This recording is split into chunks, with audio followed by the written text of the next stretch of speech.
Halo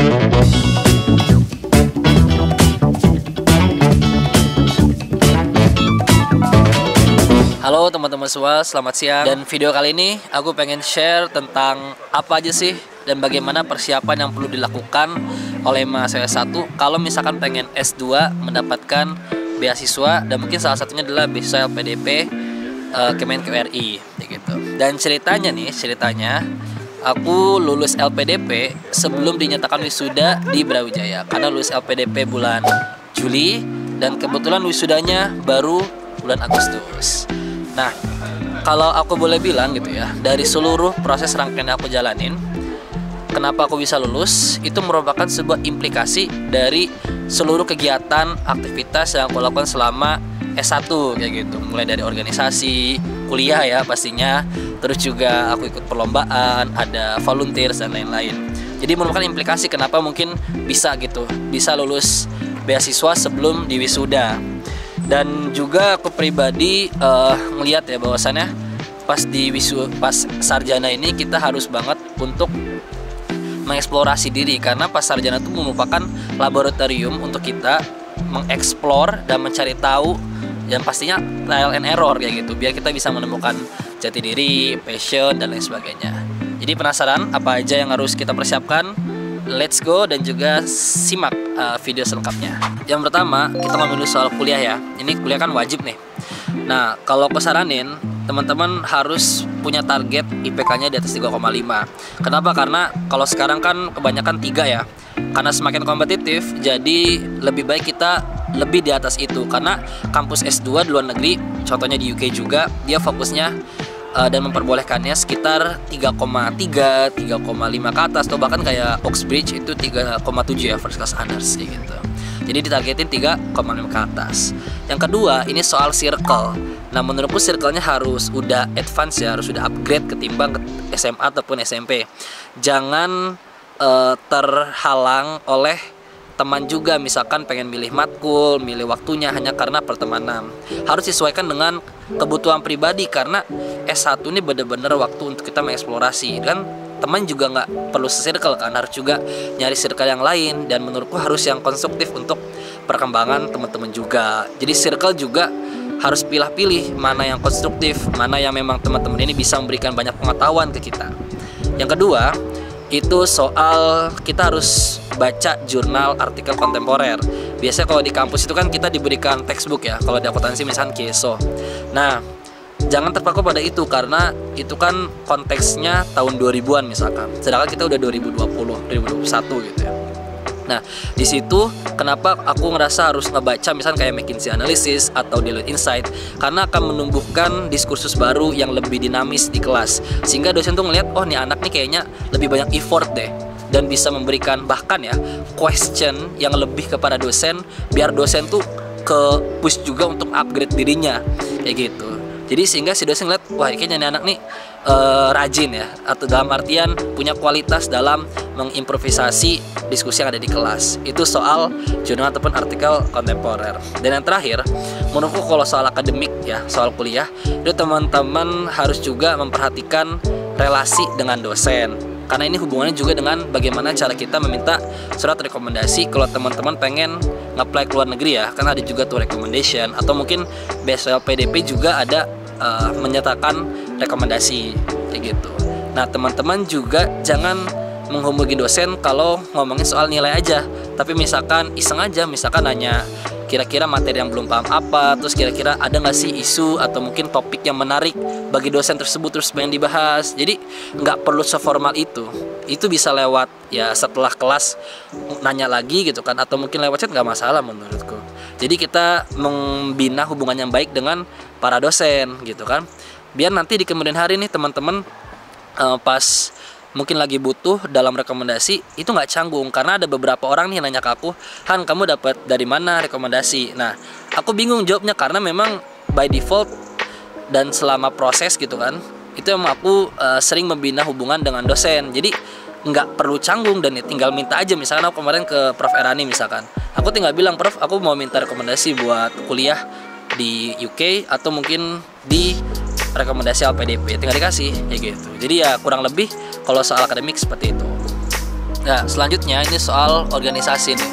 Nah, menurutku sekarang organisasi itu udah aksesibel dan banyak banget opsinya, baik dari intra kayak BEM, DPM, UKM, dan lain-lain, atau mungkin ekstra, misalkan komunitas, orda, terus organisasi ekstra kampus. Pokoknya banyak, sehingga teman-teman punya banyak opsi nih.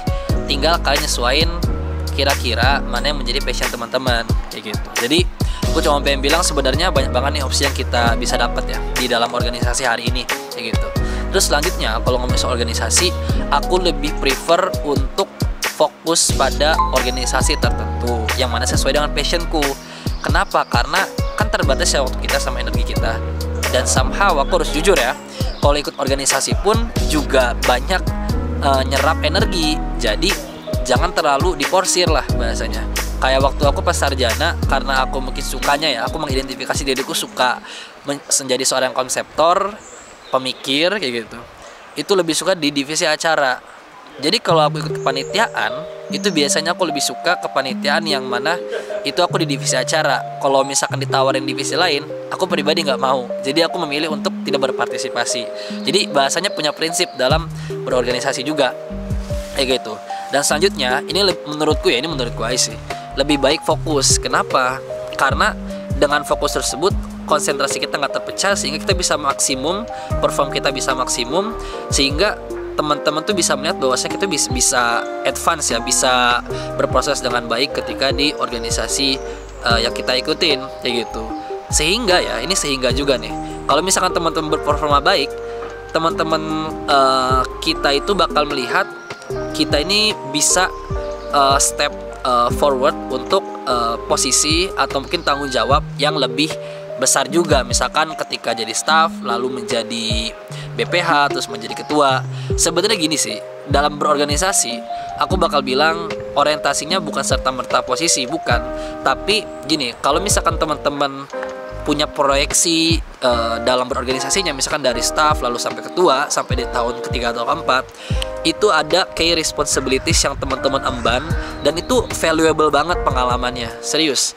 Sehingga jangan disalahartikan ini cuma soal posisi, enggak, tapi momentum kita belajar banyak itu lebih besar ketika kita menduduki suatu tanggung jawab yang lebih besar dibandingkan staff, dibandingkan BPH. Itu bakal lebih banyak pula pengalaman yang kita dapatkan ketika menjadi ketua. So, menurutku harus udah jeli dan strategis dalam melihat suatu prospek organisasi ke depannya.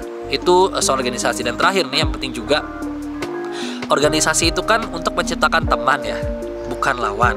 Ya, aku cuma pengen bilang, kalau di organisasi, ciptakan teman dan jangan ciptakan lawan, dan plus jangan baper.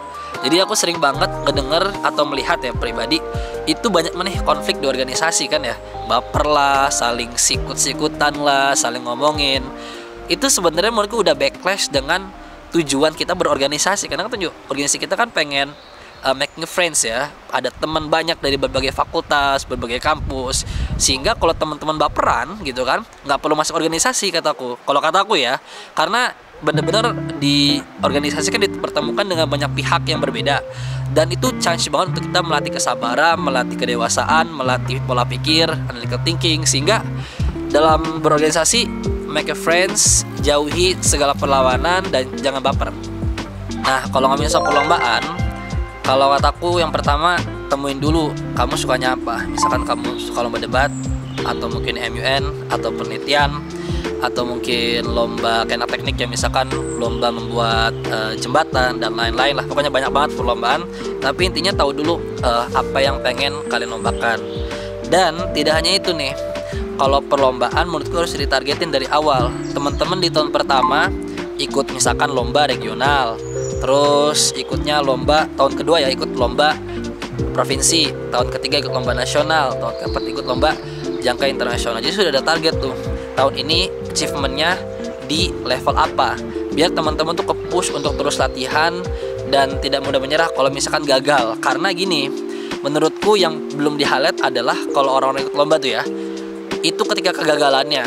Kayak misalkan aku pribadi, misalkan di CV-nya udah ada 10 lebih ya menang perlombaan, cuman nggak tahu aja tuh dan gak ada ekspos aja kan, yang gagal tuh udah berapa banyak, mungkin bisa jadi 20-30 bahkan 40-an lah kayak gitu. Nah, ini yang teman-teman perlu pahami bahwasannya kenapa kita harus buat list, biar kita tuh persisten menghadapi segala bentuk kegagalan dalam organisasi kayak gitu. Jadi jangan lupa untuk kita merencanakan target 4 tahunan selama kuliah itu mau dapetin lomba apa aja.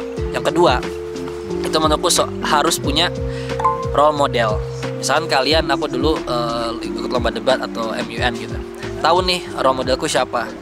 Nah, dengan begitu kita bisa bukan menduplikasi ya namanya, tapi kayak benchmark. Kira-kira nih orang ini kayak gimana sih gaya debatnya, terus argumentasinya apa alurnya, kita bisa nggak memodifikasinya. Nah, itu menurutku sangat bagus ya untuk kita punya semangat dalam mengejar, oh saya harus kayak role model saya nih, ya gitu. Tetap juga dalam artian perlombaan tuh harus punya role model lah kayak gitu.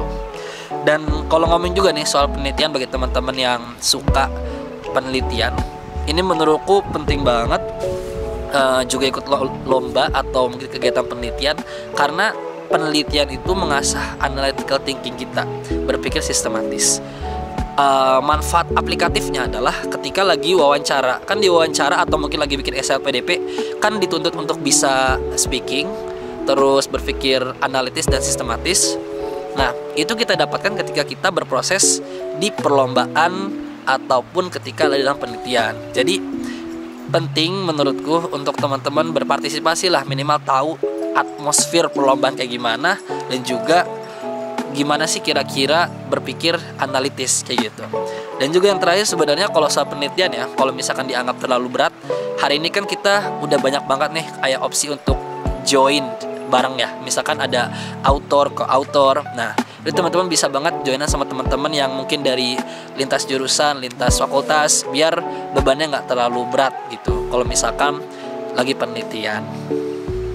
Pas S1, aku sarankan teman-teman pernah lah sesekali atau beberapa kali ikut volunteer atau project sosial. Kenapa? Ya karena kalau secara prinsipil nih, itu kan menjadi salah satu bentuk ya di dalam perguruan tinggi, pengabdian masyarakat. Jadi ya why not ya gitu, kita melaksanakan project sosial kayak gitu. Tapi lebih dari itu sih sebenarnya. Kalau kita melakukan volunteer, dan udah banyak banget ya yang open recruitmentnya, open volunteer, itu kita bisa terjun ke masyarakat, tahu masalahnya secara langsung, dan itu bahkan bisa dijadiin bahan untuk penelitian lebih lanjut kayak gitu. Sehingga menurutku sangat worth it sih, sekalipun misalkan ya harus ke desa-desa atau mungkin ke tempat yang jauh kayak gitu. Karena kan pengalaman ya, kadang juga sambil jalan-jalan juga kalau volunteer kan, sehingga ya kita perlulah nyoba-nyoba sekali tentang proyek sosial atau pengabdian masyarakat gitu. Dan juga kalau social speaking, kalau dengan proyek sosial tuh kita bisa melatih kepekaan kita sebagai mahasiswa ya, sebagai anak muda generasi selanjutnya juga harus punya empati, dan itu ditumbuhkan oleh kita berpartisipasi dalam proyek-proyek sosial kayak gitu teman-teman. Nah, cukup sekian untuk video kali ini tentang apa aja yang perlu dilakukan oleh mahasiswa selama S1. Tonton selengkapnya dan jangan lupa untuk follow, subscribe, dan juga like serta komen. Thank you semua. Good day.